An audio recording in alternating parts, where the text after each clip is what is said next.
میرے ورد لب ہے نبی نبی، میرا دل مقام حبیب ہے، میں مریض عشق رسول ہوں۔ اعوذ باللہ من الشیطان الرجیم، بسم اللہ الرحمن الرحیم۔ خواتین و حضرات، السلام علیکم ورحمۃ اللہ وبرکاتہ مغفرتہ۔ پروگرام احکام شریعت کے ساتھ ایک دفعہ پھر آپ کی خدمت میں شرف حاضری حاصل ہے۔ جیسے کہ آج آپ دیکھ رہے ہیں کہ یہ پروگرام جمعے کے روز آ رہا ہے، تو اب یہ تھوڑے سے ہمارے دن احکام شریعت کے چینج ہوئے ہیں کیونکہ پورے ہفتے ہمارا اسی وقت پر ایک اور پروگرام سٹارٹ ہوا ہے، تو اب احکام شریعت انشاءاللہ آپ آئندہ دیکھ سکیں گے جمعے کے روز، اور پھر دوسرا آئے گا اتوار کے روز۔ ٹائمنگ وہی ہوگی، رات 10 سے 11 لائیو ہوگا۔ تو آپ سے گزارش ہے کہ یہ ٹائمنگ آپ بھی نوٹ فرما لیں، اور ایسے جو ہمارے بھائی بہن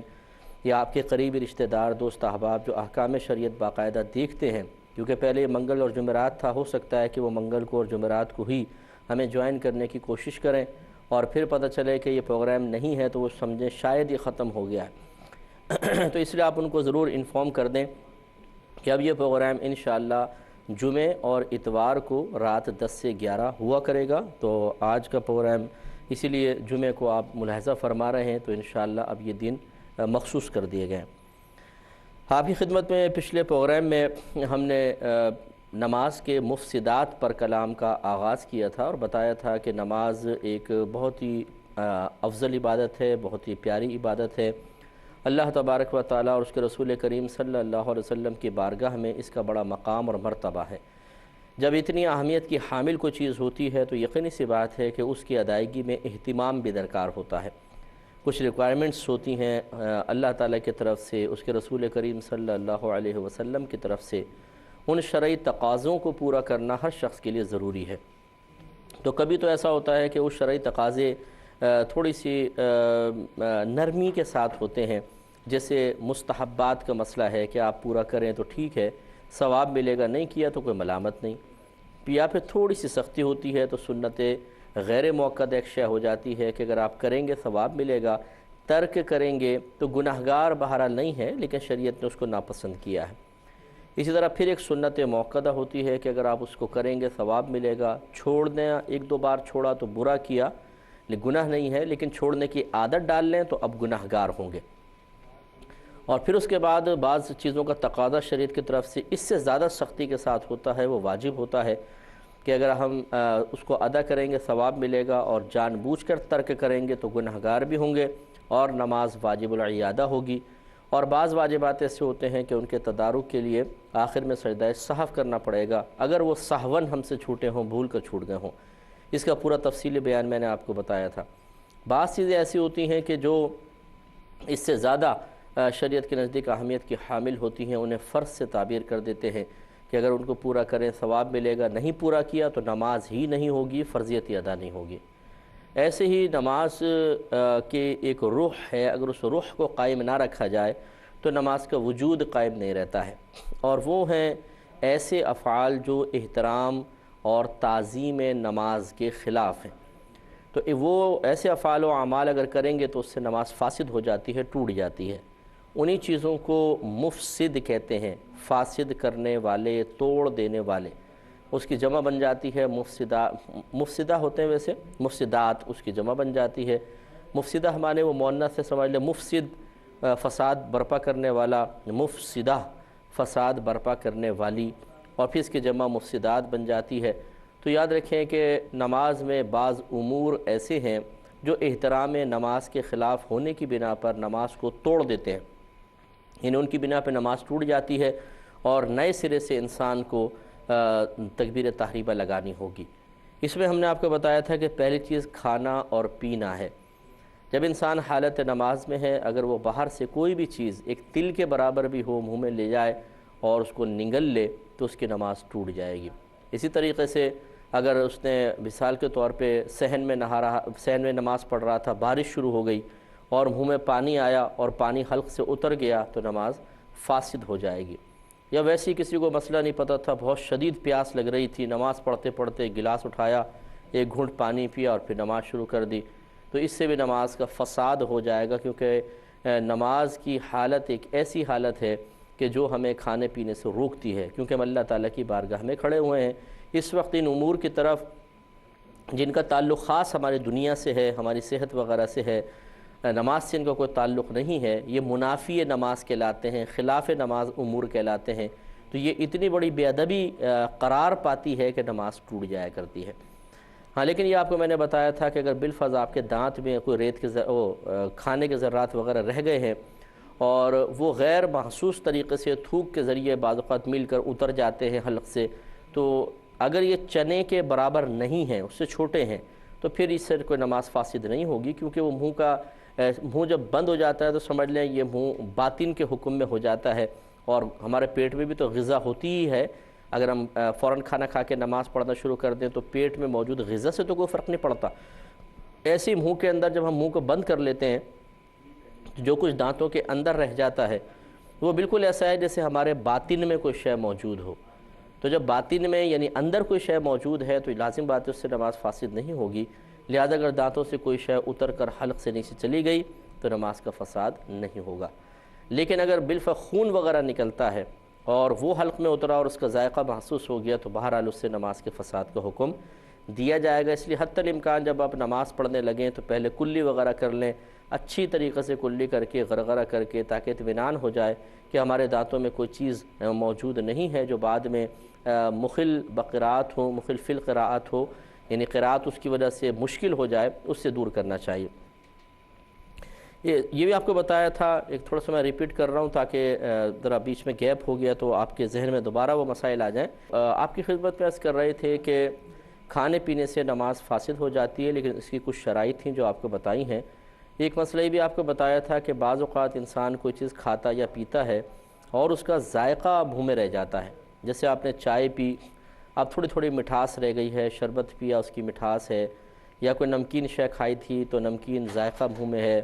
یا مرچوں والی چیز کھائی تھی تو منہ میں مرچیں سی محسوس ہو رہی ہیں، تو کیا اب بالفرض ہم نماز شروع کر دیتے ہیں اور پھر تھوک اتر جاتا ہے حلق سے نیچے، تو کیا اس سے نماز کا فساد کا کوئی تعلق ہوگا یا نہیں؟ تو یاد رکھیں کہ اگر شے موجود ہے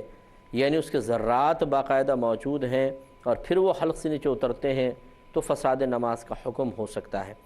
اور لیکن اگر صرف ذائقہ موجود ہے، اصل شے موجود نہیں ہے، ذرات بالکل بھی نہیں ہیں، تو اس سے نماز فاسد نہیں ہوگی۔ یوں سمجھ لیں کہ جیسے چینی تھوڑی سی منہ میں رکھی اور مٹھاس محسوس ہو رہی ہے، پھر نماز شروع کر دی، اور وہ چینی کے ہیں اجزاء بھی، ان کو اچھی طرح سے منہ میں گھول کے پھر پی گئے، تو یقینی سی بات ہے کہ وہ اجزاء چونکہ موجود تھے تو اب نماز فاسد ہو جائے گی۔ لیکن جیسے ہم چائے وغیرہ پیتے ہیں اور پھر صرف مٹھاس سی رہ جاتی ہے، چائے کے اپنے کو ذرات وغیرہ نہیں ہوتے ہیں، تو اس سے نماز کے فساد کا تعلق نہیں ہے، لیکن اس میں بھی بہتر یہی ہے کہ پہلے انسان کلی کر کے پھر نماز کا آغاز کرے۔ دوسرا ایک بات یاد رکھیں کہ جس سے نماز فاسد ہوتی ہے وہ عمل کثیر ہے۔ عمل کثیر کا مطلب بڑا عمل کرنا، زیادہ عمل کرنا، جس کے بارے میں اصطلاحی تعریف کے ساتھ وضاحت عرض کرتا ہوں۔ تو پہلے ایک یہ عمل کثیر کے بارے میں تھوڑا سا میں عرض کر دوں، پھر انشاءاللہ جوابات کی طرف آئیں گے۔ عمل کثیر اس عمل کو کہتے ہیں کہ اگر نمازی نماز میں اسے کرے تو دور سے دیکھنے والے کو یقین ہو جائے کہ یہ نماز میں نہیں ہے۔ اگر ایسا کوئی عمل نماز میں کیا تو اس کو عمل کثیر کہتے ہیں اور اس سے نماز فاسد ہو جاتی ہے۔ مثال کے طور پہ آپ نماز پڑھ رہے ہیں، نماز پڑھتے پڑھتے جیب سے شیشہ نکالا، دیکھنا شروع کر دیا اور ایسے صحیح کر رہے ہیں، پھر رکھا، پھر نماز میں شروع ہو گئے، تو اب یہ جو شیشہ نکال کر دیکھ رہے ہیں، اب کوئی دور سے ہمیں دیکھے تو یقیناً یہ لگے گا کہ نماز میں نہیں ہے۔ ایسا عمل عمل کثیر کہلاتا ہے اور اس سے نماز ٹوٹ جاتی ہے۔ اس کے مقابلے میں ایک عمل قلیل ہوتا ہے۔ عمل قلیل کا مطلب یہ ہے کہ اگر ہم اسے کریں تو دور سے دیکھنے والا شبہ میں پڑ جائے کہ پتہ نہیں نماز میں ہے یا نہیں ہے، یعنی اسے یقین حاصل نہ ہو کہ نماز سے باہر ہو جائے گا۔ اچھا، یہ کسی کا دیکھنا بھی ضروری نہیں ہے، یہ تو ایک معیار مقرر کیا ہے کہ بالفرض اگر کوئی دیکھ رہا ہوتا تو اگر ایسا محسوس ہوتا تو یہ حکم ہے۔ لہٰذا اگر بالفرض ہم اکیلے بھی نماز پڑھ رہے ہیں اور اس میں بھی اگر ہم اس طرح شیشہ دیکھیں گے نماز ٹوٹ جائے گی۔ اور مثال کے طور پہ جیسے اب کسی نے نماز پڑھ رہا تھا، موبائل جیب میں بجنے لگا، تو اس نے آہستہ سے ہاتھ اندر کر کے اس کو بند کر دیا اور ہاتھ پھر یوں کر لیا، تو یہ عمل قلیل کہلائے گا، کثیر نہیں ہے، کیونکہ اگر کوئی اس کو نماز میں دور سے دیکھ بھی لیتا تو یہی کہتا کہ یہ نماز میں ہے، حرکت تو کچھ کر رہا ہے، جیب میں ہاتھ ڈال رہا ہے، لیکن یہ نماز میں ہوگا۔ تو یہ جو عدم یقین ہے کہ یہ نماز میں نہیں ہے، اس کا یقین چونکہ نہیں ہے تو یہ عمل قلیل کہلائے گا اور اس سے نماز فاسد نہیں ہوتی ہے۔ تو جوابات کی طرف آتے ہیں۔ یہ پچھلے پروگرام کے بھی دو سوال رہتے تھے۔ ایک تو یہ انہوں نے پوچھا کہ کیا اگر بیوی اپنے شوہر کا نام لے تو کیا یہ نام لینا گناہ ہوتا ہے؟ تو اس کا جواب ہم کئی دفعہ دے چکے ہیں کہ دیکھیں، اگر تو شوہر کو بیوی کا نام لینا، یعنی بیوی شوہر کا نام لے، شوہر کو ناگوار گزرتا ہے، برا محسوس ہوتا ہے، اور ان کے خاندان میں یہ رواج بھی نہیں ہے کہ بیوی شوہر کو نام لے، بلکہ سب لوگ اس کو برا محسوس کرتے ہیں، تو اس صورت میں اگر بیوی نام لے گی تو گناہ گار ہوگی، کیونکہ شوہر کی دل آزاری کا سبب بنے گا، شوہر کی ناراضگی کا سبب بنے گا، اس عورت پر تانا زنی ہوگی، اور اپنے آپ کو تانا زنی کے لیے پیش کرنا، شوہر کی دل آزاری کرنا، اس کو ناراض کرنا سب گناہ ہے، لہٰذا عورت گناہ گار ہوگی۔ لیکن اگر ماحول ایسا ہے کہ خاندان میں اکثر عورتیں اپنے شوہروں کے نام لیتی ہیں، معیوب نہیں سمجھا جاتا، اور خود شوہر کی خواہش بھی ہے ٹھیک ہے تو میرا نام لیا کرو، مجھے زیادہ اچھا لگتا ہے، اس میں کوئی حرج نہیں ہے کہ عورت نام لے سکتی ہے۔ تو خلاصہ کلام یہ ہے کہ ایک تو ہوتا ہے کہ عرف اور عادت کے خلاف ہو، شوہر کی ناراضگی کا سبب بن رہا ہو تو منع ہوگا، اور عرف اور عادت کے خلاف نہ ہو اور شوہر بھی اس پر راضی ہو تو اس کے جواز میں کوئی کلام نہیں ہو سکتا۔ ایک بہن نے کویسچن کیا تھا کہ یہ سنا ہے کہ مسلمانوں کے بچے اپنے والدین کی شفاعت کریں گے، تو کیا اگر کافر کا بچے کا انتقال ہو جائے گا تو وہ بھی اپنے والدین کی شفاعت کرے گا؟ دیکھیں، کافر کا بچہ یہ سعادت صرف مسلمان کو حاصل ہوگی، کافر کو نہیں، کیونکہ اللہ تبارک و تعالیٰ نے قرآن عظیم میں واضح طور پہ ارشاد فرما دیا کہ جس نے کفر اختیار کیا اور پھر اسی حالت میں مر گیا، وہ کبھی جنت پہ نہیں جا سکتا، وہ ہمیشہ ہمیشہ جہنم میں جلے گا۔ اور اللہ تعالیٰ اپنے وعدے کا خلاف نہیں کرتا، لا تبدیل لکلمات اللہ، اللہ تعالیٰ کے کلمات بدلتے نہیں ہیں، لا مبدل لکلمات اللہ، اللہ کے کلمات کو کوئی بدلنے والا نہیں ہے۔ لہٰذا اللہ تعالیٰ نے جب یہ بیان فرما دیا کہ کافر کی کبھی بھی بخشش و مغفرت نہیں ہو سکتی، تو پھر اس کے حق میں کسی کی سفارش نہ تو ہوگی، کوئی کرے گا، اور نہ وہ قبول ہوگی۔ تو اس لیے یہ کافر کو انعام نہیں ملے گا، صرف مسلمان کے لیے یہ سعادت اللہ تعالیٰ نے رکھی ہے۔ آج کے کویسچنز لیتے ہیں۔ ایک بہن نے فرمایا کہ کوئی شخص شرعی معذور تھا، جیسے پیشاب وغیرہ رسنے کا مسئلہ ہوتا ہے، اس نے ایک وضو سے نماز پڑھی اور پھر اس نے اسی وضو سے عمرہ کر لیا۔ عمرہ کرنے کے دوران اس سے کوئی قطرات وغیرہ نہیں آئے، اب وہ سوچتا ہے کہ پتہ نہیں میں شرعی معذور رہا تھا یا نہیں رہا تھا، میں نے عمرہ کر دیا، تو کیا حکم شرع ہوگا؟ دیکھیں، مسئلہ یہ ہے کہ جب ایک شرعی معذور ایک نماز وغیرہ کے لیے وضو کر لیتا ہے تو جب تک اس کا وضو نہ ٹوٹے، یہ والا وضو دیگر عبادات کے لیے بھی کافی ہوگا۔ اگر ایسا ہوا کہ انہوں نے وضو کیا اور اس کے بعد کوئی قطرات وغیرہ نہ آئے، نماز ادا کی اور اسی سے وضو سے عمرہ کر لیا، تو کوئی فرق نہیں پڑے گا، بالکل ان کی نماز بھی ہو گئی اور عمرہ بھی صحیح ہو گیا۔ یہ کہتی ہیں اگر کوئی شخص کسی آفس میں ہے اور اس میں کمپیوٹر پہ گیم کھیلتا ہے یا فیس بک وغیرہ یوز کرتا ہے تو کیا اس کا یہ عمل صحیح ہے؟ دیکھیں، مسئلہ یہ ہے کہ اگر تو کسی آفس کے اندر اس کی باقاعدہ اجازت ہو صراحتاً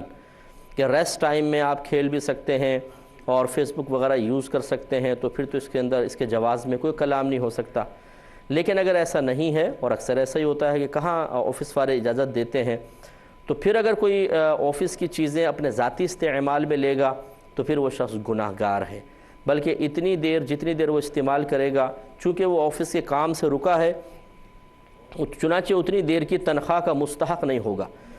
مثلا وہ نوٹ کرے 1 گھنٹہ آدھا گھنٹہ کھیلا ہے تو اس 1 گھنٹہ آدھا گھنٹہ کی سیلری اس کو لینا حرام ہے، لہٰذا یوں کرے کہ جتنے مہینے کی سیلری ہے پہلے اس کو ڈیز میں تقسیم کر دے، مثلا 30 دن ہے یا 31 دن ہے مہینے کے، تو سیلری کو 31 یا 30 سے تقسیم کرے تو 1 دن کی سیلری نکل آئے گی۔ پھر دیکھیں کتنے گھنٹے کی ڈیوٹی ہے، مثلا 8 گھنٹے کی، تو 1 دن کی سیلری کو 8 سے تقسیم کر دے تو ہر گھنٹے کی پھر قیمت نکل آئے گی کہ 1 گھنٹے کی سے کتنی سیلری مل رہی ہے۔ بس جتنا اس نے دیر اپنا ٹائم ویسٹ کیا ہے اتنی دیر کی تنخواہ یہ نہیں لے گا، اگر لے گا تو گناہ گار ہے اور یہ حرام ہے تنخواہ، یہ پیٹ میں جائے گی تو جہنم کی آگ کا ایندھن بنائے گی۔ اور اس میں یہ بھی نہیں ہو سکتا کہ آپ یہ کہیں کہ چلو جی میں جا کے اپنے افسر سے معافی مانگ لیتا ہوں، باس سے معافی مانگ لیتا ہوں کہ یہ آئندہ نہیں کروں گا، معاف کر دیں تو شاید کچھ ہو جائے، لیکن یہ ایسا نہیں ہے، کیونکہ آپ نے انسان تنخواہ کا مستحق اسی وقت ہوتا ہے جبکہ وہ ایک ادارے میں کام کر رہا ہے اور ٹائمنگ بھی اس کی سیٹ ہو۔ مثال کے طور پہ 8 سے 5 بجے ڈیوٹی ہے، تو اس میں ایک تو 8 سے 5 وہاں حاضر رہنا ضروری ہے، اور دوسرا جو کام اس کے سپرد کیا گیا ہے وہ کام بھی کرے۔ ان دو وجوہات کی بنا پر یہ تنخواہ کا مستحق ہوگا۔ چنانچہ اگر آیا ہی نہیں تنخواہ کا مستحق نہیں ہوگا، آیا اور کام نہیں کیا تب بھی تنخواہ کا مستحق نہیں ہوگا، اس لیے چونکہ اس وقت میں کام نہیں کیا تھا تو یہ قصوروار ہے اور ان کو اتنے وقت کی سیلری چھوڑنی ہی ہوگی۔ ایک ہی بہن نے فرمایا کہ جو نبی کریم صلی اللہ علیہ وسلم نے ارشاد فرمایا کہ اپنے گھروں میں قرآن پڑھو یا سورہ بقرہ پڑھو اور اسے قبرستان مت بناؤ، تو کسی نے اس حدیث سے استدلال کیا ہے کہ اس سے معلوم ہوا کہ قبرستان میں قرآن نہیں پڑھنا چاہیے، کیونکہ سرکار نے فرمایا کہ اسے قبرستان مت بناؤ، گھر میں قرآن پڑھو قبرستان مت بناؤ۔ معلوم ہوا کہ قبرستان ہو تو اس میں قرآن چونکہ پڑھنا منع ہوگا، اس لیے گھروں کو قبرستان مت بناؤ کہنے کا مطلب ہی یہ ہے کہ جس طرح قبرستان میں قرآن پڑھنا منع ہے، اس طرح مسجد میں گھر میں قرآن پڑھنا بھی آپ نے روک دیا ہے، تو ان میں مشابہت پیدا ہو گئی۔ دیکھیں جس نے اس طرح کا حدیث کا مفہوم لینے کی کوشش کی وہ گناہگار ہوگا، یہ صحیح مضمون نہیں ہے۔ نبی کریم صلی اللہ علیہ وسلم کے کہنے کا مقصود یہ ہے کہ جیسے قبرستان میں مردے موجود ہوتے ہیں جو پہلے زندہ تھے، انسان تھے، اب بھی ذی شعور ہیں، لیکن اب وہ خود عمل کرنے پر قدرت نہیں رکھتے ہیں، تو قبرستان کے اندر کوئی بھی جتنے بھی انسان لیٹے ہوئے ہیں وہ اب قرآن پڑھ نہیں سکتے ہیں از خود، کیونکہ نیک عمل اب وہ نہیں کر سکتے ہیں۔ اگر بالفرض کسی کو اجازت ہو بھی تو اس سے اس کے نام اعمال میں ترقی نہیں ہوگی۔ تو یہ کہنا مقصود ہے کہ جس طرح قبرستان میں انسان موجود ہوتے ہیں لیکن وہ قرآن پڑھنے پہ قدرت نہیں رکھتے ہیں، تو گھروں کو ایسا نہ بنا لو کہ تم بھی گھر میں انسان ہو اور اس طرح ہو جاؤ کہ تم قرآن نہ پڑھو، تو بالکل ایسا ہے کہ جیسے قبرستان میں مردے لیٹے ہوں اور قرآن نہ پڑھ سکتے ہوں، لہٰذا قرآن پڑھو۔ تو اس لیے یہ مفہوم غلط ہے، اس کی خود نبی کریم صلی اللہ علیہ وسلم نے ارشاد فرمایا کہ جو جمعے کو قبرستان جائے اور ایک مرتبہ سورہ یاسین پڑھے تو اللہ تبارک و تعالیٰ اسے 10 بار سورہ یاسین اور ایک روایت کے مطابق 10 بار قرآن پڑھنے کا ثواب حاصل ہوگا۔ ایک روایت میں ہے کہ جو قبرستان گیا اور اس نے 11 مرتبہ سورہ اخلاص پڑھی تو اللہ اور اس کو مردوں کو بخش دیا تو اللہ تبارک و تعالیٰ اس شخص کو تمام مردوں کی تعداد کے برابر نیکیاں عطا فرمائے گا۔ تو اس لیے یہ قبرستان میں جا کے ذکر الہی کرنا، قرآن پڑھنا خود نبی کریم صلی اللہ علیہ وسلم سے ثابت ہے، اس میں کوئی حرج نہیں ہے۔ ایک کویشچن یہ آیا تھا، ایک بہن نے فرمایا کہ اگر کوئی خاتون برقع تو پہنتی ہیں لیکن نقاب کریں تو ان کو سانس لینے میں بہت زیادہ دقت ہوتی ہے، اس وجہ سے اگر وہ چہرہ کھول کر باہر جاتی ہیں تو کیا شرعی لحاظ سے ان کو اجازت ہوگی؟ دیکھیں مسئلہ یہ ہے کہ اگر بالفرض بہت زیادہ باریک یعنی گف نقاب کہہ لیں اس کو، کہ اس کے وجہ سے اگر سانس لینے میں دقت ہوتی ہے تو تھوڑا ایسا نقاب بنوا لیں کہ جس میں خانے تھوڑے سے بڑے ہوں کہ آرام سے سانس آ جا سکے، ایسے بھی مل جاتے ہیں نقاب، تو وہ نقاب پہنیں، یہ بہتر ہے۔ بغیر نقاب کے بہن نکلیں گی تو یہ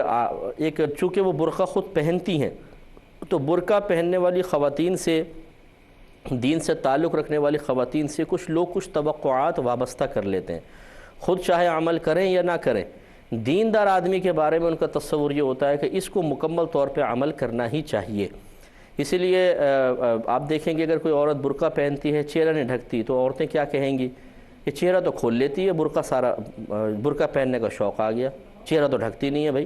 تو اس لیے چونکہ یہ خواتین اور دیگر جو لوگ ہوتے ہیں، عام لوگ ہوتے ہیں، دیندار آدمی سے توقع کرتے ہیں، تمنا رکھتے ہیں کہ وہ مکمل طور پہ وہ اپنے آپ کو ڈھک کر رکھے اور مکمل دین پر عمل کرے، تو لہٰذا اس وجہ سے بہتر یہی ہے کہ نقاب ایسا لے لے جس میں آسانی سے سانس اندر باہر آ جا سکتا ہو، لیکن بغیر نقاب کے باہر نہ نکلے، ورنہ لوگوں کو غیبت کرنے کا موقع ملے گا، زبانی غیبت یا قلبی غیبت کریں گے اور اسی طرح دین کو بدنام کریں گے اور وہ گناہگار خود ہوں گے۔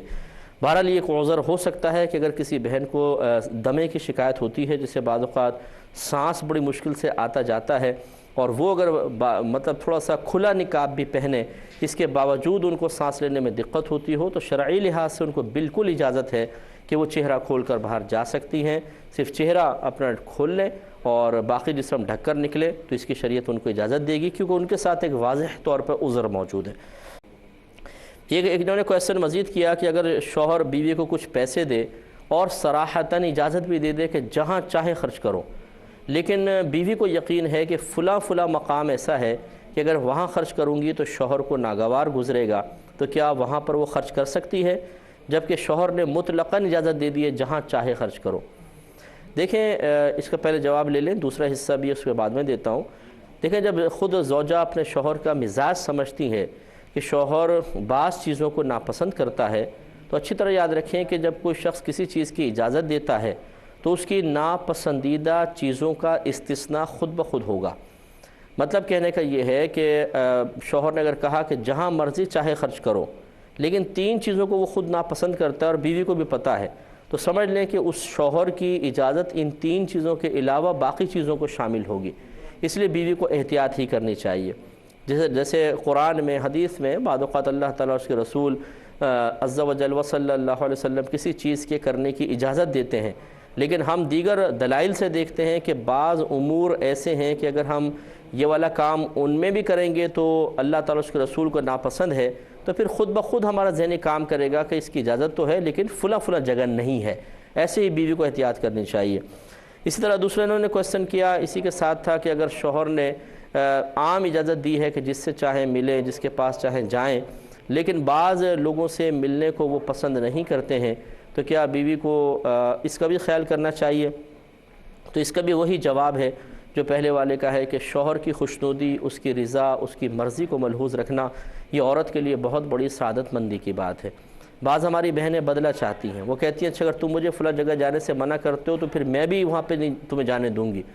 یہ صحیح نہیں ہے۔ بہنوں کو تھوڑا سا عاجزی انکساری کے ساتھ، ٹھنڈے دماغ کے ساتھ سوچنا ہوگا کہ شوہر کو اللہ تعالیٰ اس کے رسول کریم صلی اللہ علیہ وسلم نے حاکم بنایا ہے اور بیوی کو محکوم بنایا ہے۔ حاکم کی مرضی، اس کے مزاج، اس کی پسند و ناپسند کا خیال رکھا جائے گا، لیکن حاکم پر یہ لازم نہیں کہ وہ محکوم کی پسند ناپسند کا خیال کرے۔ ہاں اگر وہ کرے گا تو بہت اچھی بات ہے، ہم یہ نہیں کہہ رہے کہ کرنا ہی نہیں چاہیے، کرے بہت اچھی بات ہے، اس سے انڈرسٹینڈنگ پیدا ہوتی ہے، پیار محبت پیدا ہوتا ہے، ایک گھر کے اندر اچھا ماحول، اچھی فضا قائم ہو سکتی ہے۔ لیکن اگر محکوم یہ کہے کہ حاکم میرے اشارے پر چلے یا میں حاکم کا کہنا مانوں لیکن شرط یہ ہے کہ وہ بھی میرا کہنا مانے، یہ بالکل غلط ہوگا، اور اس طرح بعض صورتوں میں بیوی گناہگار بھی ہو سکتی ہیں۔ لہذا اگر شوہر کسی سے ملنے کو پسند نہیں کرتا ہے تو بیوی پہ واجب ہے کہ اس سے کنارہ کشی اختیار کرے یا شوہر کو پھر راضی کرے کہ وہ خوش دلی سے اس کی اجازت دے دے۔ ایک انہوں نے کہا کہ کیا عام شوہر اپنی سید بیوی پر ہاتھ اٹھا سکتا ہے، اس کو مار سکتا ہے؟ دیکھیں فقہائے اسلام نے واضح طور پہ لکھا ہے کہ جب کسی شخص کی سید زادی سے شادی ہو جائے اور وہ خود غیر سید ہو، اور یہ میں ضمناً عرض کر دوں کہ اگر مثال کے طور پہ شوہر عالم دین غیر سید ہے تو یہ سید لڑکی سے شادی کر سکتا ہے، اس کا کفو ہے۔ اسی طرح اگر بچی کے والدین کوئی اچھا خاندان دیکھ کر، جو نیچ خاندان نہیں کہلاتا ہے، اچھا خاندان کہلاتا ہے، لیکن یہ سید ہیں، وہ غیر سید ہیں، اور خود اس بچی کے اولیاء اس کی شادی وہاں پر کر دیتے ہیں، یہ شادی بھی بالکل جائز ہو جائے گی۔ اب سوال یہ ہے کہ اگر شوہر نے سید زادی سے نکاح کر لیا ہے تو کیا کرے؟ کیا اس کا ادب و احترام کرے؟ مار پیٹ تو نہیں سکتا۔ تو دیکھیں ضروری جہاں پر ضروری سمجھانا ہے، اصلاح کرنی ہے، نصیحت کرنی ہے، شوہر کو حق حاصل ہے کہ بیوی کو کرے گا، لیکن مار پیٹ کرنا یا اس کو ذلیل کرنا سب کے سامنے، یعنی شدت اختیار کرنا، یہ بالکل اجازت نہیں ہے۔ مارنے کی تو بالکل بھی اجازت نہیں ہوگی، اور اس کے علاوہ غلط قسم کے الفاظ کہنا یا الزام لگانا یا لوگوں کے سامنے اس کو بے عزت کرنا، یہ قطعاً غیر مناسب ہے، ایسا ہرگز نہیں کرنا چاہیے۔ شوہر اگرچہ حاکم ہے، بیوی محکوم ہے، اس کا انکار نہیں ہے، لیکن اس کے سید زادی ہونے کی وجہ سے اسے اللہ تعالیٰ کی طرف سے گویا کہ ایک مقام و مرتبہ حاصل ہے۔ شوہر کو چاہیے کہ اس سے برتاؤ اختیار کرنے میں احتیاط کرے، کہ وہ یقیناً شوہر ہونے کی حیثیت سے بیوی کو ڈانٹ بھی سکتا ہے، ضروری اصلاح بھی کر سکتا ہے، لیکن اس میں انداز مناسب رکھے، کیونکہ سامنے بیوی سید زادی ہیں اور ان کے سید ہونے کا احترام کرنا چاہیے۔ انہوں نے کہا کہ بعض کمپنی ایسی ہوتی ہیں، بچی نے پوچھا تھا کہ بعض علماء ہوتے ہیں کہ کہتے ہیں بعض کمپنیوں کی بنی ہوئی اشیاء، پروڈکٹس وغیرہ یوز نہ کریں، فلاں کمپنی کی فلاں چیز نہ کھائیں، تو کیا ہم اگر کھا لیں گے تو گناہگار ہوں گے یا ہمیں اطاعت کرنا واجب ہوگی؟ دیکھیں اس میں مسئلہ یہ ہوتا ہے کہ ایک ہوتا ہے علماء کا متفقن علیہ فیصلہ. متفقن علیہ کا مطلب یہ ہے کہ جید علماء، بڑے بڑے علماء کی اکثریت کسی شے سے منع کر دے تو پھر تو عوام کو چاہیے کہ آنکھیں بند کر کے اطاعت کرے اور بالکل پھر اس کے خلاف نہ چلے، کیونکہ اللہ تبارک و تعالیٰ جب کثیر علماء کو کسی ایک چیز پر جمع کر دیتا ہے تو وہاں گمراہی نہیں ہو سکتی ہے. نبی کریم صلی اللہ علیہ وسلم کا فرمان ہے کہ لا تجتمع امتی علی الضلالہ، میری امت کبھی گمراہی پر جمع نہیں ہوگی. اور یہاں امت سے مراد ہے کہ جس میں علماء بھی ہوں، فقہاء ہوں، مفتیان کرام ہوں، پھر چاہے عوام بھی ان کے ساتھ شامل ہو، لیکن اگر یہ اکثریت کسی بات پر متفق ہو جاتی ہے تو سمجھ لیں اللہ تعالیٰ کی مدد اور نصرت سے ہی ہوئی ہے. تو اگر علماء کی اکثریت، آپ بڑے بڑے علماء کو جانتے ہوں اور سب کے سب یہی کہہ رہے ہوں کہ فلاں چیز استعمال نہ کریں، تو پھر رک جائیں کہ ضرور اس میں کوئی نہ کوئی مصلحت ہوگی، چاہے آپ کو اس کی حکمت معلوم چلے یا نہ چلے. لیکن اگر ایک یا دو علماء اپنی طرف سے کسی شے کو منع کر رہے ہیں کہ بھئی ہماری رائے کے مطابق فلاں کمپنی کی فلاں چیز استعمال نہ کی جائے، چاہے وہ اس کمپنی کے کسی مسئلے کی وجہ سے ہو یا اس فی نفسی چیز کے اندر کسی حرام چیز کی ملاوٹ ہو، تو پھر عوام کے لیے اجازت ہوتی ہے کہ اگر اس کے خلاف کچھ علماء ہیں کہ جو اس کو جائز قرار دے رہے ہیں تو چاہے ان کے مسئلے پر عمل کریں، چاہے ان کے مسئلے پر عمل کریں. پھر عوام کے لیے کوئی گناہ کی صورت نہیں ہوگی کہ اگر وہ ایک دو آدمی اپنی رائے سے کچھ کہہ رہے ہیں تو آپ کو ان کی رائے ماننا واجب ہو جائے. آپ ٹھیک ہے، دیگر علماء اگر خاموش ہیں اور منع نہیں کر رہے تو آپ ان کے ساتھ ان کی رائے پر عمل کرتے ہوئے یا ان کی اس خاموشی کو بنیاد بناتے ہوئے اس چیز کو استعمال کریں تو گناہ گار نہیں ہوں گے. اکثریت کا اعتبار ضرور کیا جائے.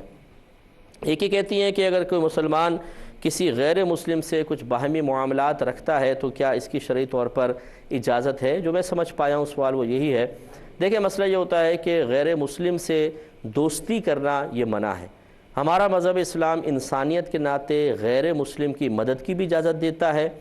ان کے ساتھ حسن سلوک کی اجازت دیتا ہے. یہ نہیں ہے کہ کوئی غیر مسلم آ رہا ہو تو آپ نفرت سے چہرہ پھیر کے چلے جائیں، وہ ہاتھ بڑھائے آپ ہاتھ نہ ملائیں، وہ کھانے کے لیے بیٹھے آپ اٹھ کے نکل جائیں. ہمارا مذہب اس چیز کا نہیں کہتا ہے، لیکن ہمارا مذہب اس چیز سے ضرور منع کرتا ہے. قرآن میں جا بجا اللہ تبارک و تعالیٰ نے منع فرمایا کہ کفار سے دوستی نہ کی جائے. دوستی کا مطلب یہ ہے کہ قلبی میلان شدت کے ساتھ ان کی طرف ہو، اکثر اٹھنا بیٹھنا ان کے ساتھ ہو، زیادہ وقت ان کے ساتھ گزارا جائے. اور اس کی بھی ایک وجہ ہے، کوئی غیر مسلم سن رہے ہوں تو ناراض نہ ہوں کہ جی مذہب اسلام کیا اس طرح ہمیں منع کر رہا ہے. وجہ اس کی ایک ہے، وجہ اس کی یہ ہے کہ غیر مسلم ایک بڑی خطا کر رہا ہوتا ہے. وہ خطا یہ ہے کہ وہ اللہ تبارک و تعالیٰ کو جھوٹا کہہ رہا ہوتا ہے، کیونکہ اللہ تعالیٰ نے قرآن واضح طور پہ قرآن میں ارشاد فرما دیا کہ نبی کریم صلی اللہ علیہ وسلم میرے آخری رسول ہیں اور قرآن آخری کتاب ہے. لیکن کافر کہتا ہے میں نہیں مانتا ہوں، گویا کہ یہ غلط بات ہے، تو اس نے اللہ کو غلط کہہ دیا. اس طرح قرآن بھی یہ کہتا ہے، وہ قرآن کو غلط کہتا ہے. نبی کریم صلی اللہ علیہ وسلم نے یہی باتیں کہیں، لیکن کافر اس کو بھی نہیں مان کر ہمارے نبی کو بھی غلط کہتا ہے. تو ہماری شریعت یہ نہیں چاہتی کہ ایسے شخص کے ساتھ رہ کر کسی مسلمان کے ایمان میں بھی کوئی ایسا خلل پیدا ہو جائے کہ اس کے ذہن میں وساوس آ جائیں اور اسی طرح کا وہ عقیدہ کر کے اپنے ایمان کی بربادی کا سامان کرے. اور جبکہ ہمارے مسلمان بھائی خود اپنا مذہب اسلام کچھ بھی نہیں جانتے ہیں، وہ کہتے ہیں جی ہم اس لیے ساتھ ہیں شاید ہی اسلام کی طرف مائل ہو جائیں. تو بھائی پہلے خود آپ تو اسلام سیکھ لیجئے کہ اسلام ہے کیا. اگر اس نے 2 کویسچن آپ کے اسلام کے بارے میں کر لیے تو آپ کوئی جواب نہیں دے سکیں گے. تو اس لیے بہتر یہ ہے کہ غیر مسلم سے بالکل آپ اتنا تعلق رکھ سکتے ہیں، دعا سلام ہے، ہاتھ وغیرہ ملایا، اگر ساتھ آپ کے کام کر رہے ہیں تو کھا لیا، تھوڑا بہت بیٹھ گئے، لیکن زیادہ دوستی وغیرہ شریعت نے منع فرمائی ہے.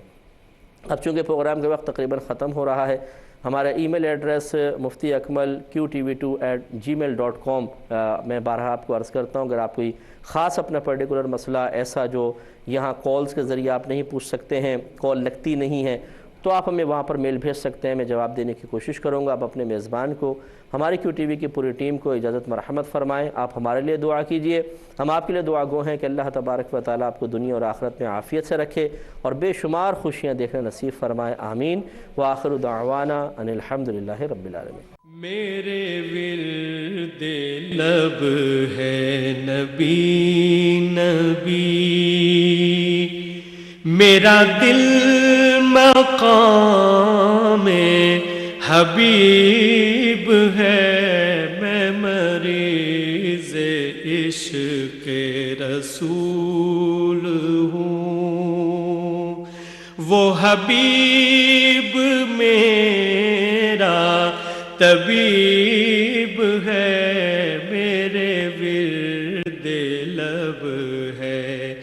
نبی